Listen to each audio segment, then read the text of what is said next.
Susah makannya, harus cari dokter gizi, dicekok dulu. Anak orang miskin pengen makan terus, itu hawanya beda. Jadi hawa orang kaya itu kenyang terus, hawa orang miskin lapar terus. Nah ini kan yang terjadi seperti itu. Nah sehingga negara kan harus nyelesain problem kemiskinan. Negara harus membangun pertumbuhan. Saya sampai sekarang otak saya tetap walaupun nggak pernah sekolah statistik. Saya selalu mengatakan kalau ingin membangun kemakmuran rakyat itu jangan dulu ngomong pendekatan peningkatan pendapatan rakyat. Jangan. Yang harus dilakukan negara itu adalah ngomong bagaimana rakyat keluar duitnya sedikit. Karena saya punya pengalaman sebagai orang desa, ibu saya anaknya 9, kok saya bisa sekolah sih sampai sarjana 9-9-nya? Kok makannya cukup? Kenapa? Karena ibu-ibu kita dulu berhasil memanage rumah tangga dengan sedikit pengeluaran. Yang penting punya beras sama garam, itu udah tenang hidupnya. Sekarang nggak bisa, nggak punya kuota nggak tenang. Gitu loh, nggak bisa jalan-jalan malam hari nggak tenang. Ini problem apa sih yang terjadi pada masyarakat Indonesia hari ini, pada masyarakat Jawa Barat? Yang terjadi adalah kagenting tekor asal sohor.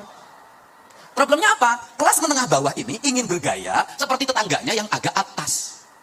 Apa yang terjadi? Pinjem. Untuk itu makanya tidak boleh para pejabat memperlihatkan, memposting sesuatu yang tidak terjangkau oleh rakyatnya.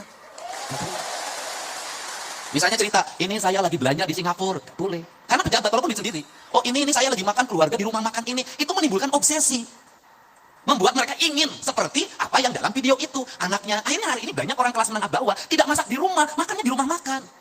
Nah sehingga akses yang harus dibuka oleh negara hari ini adalah pertama bagaimana rakyat mendapat akses pendidikan.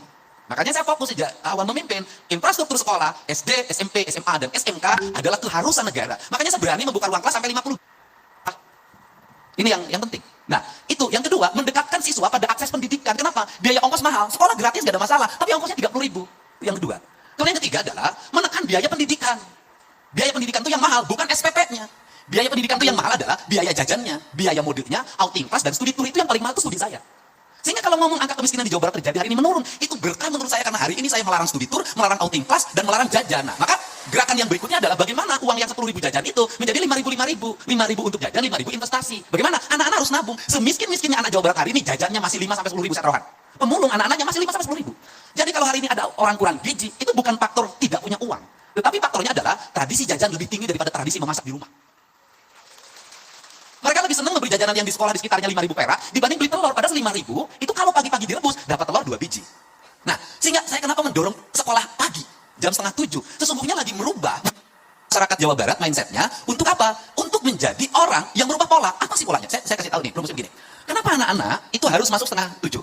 Agar mereka bangunnya jam 5. Kalau mereka bangunnya jam 5, maka orang tuanya akan memaksa tidurnya jam 8 sampai jam 9. Kalau mereka tidurnya jam 8, jam 9, maka kebiasaan nongkrongnya hilang. Nongkrong itu duit loh. Dia menghabiskan BBM, kemudian nongkrong di kafe walaupun 50.000 perak. Kenapa kafe yang banyak gulung tikar?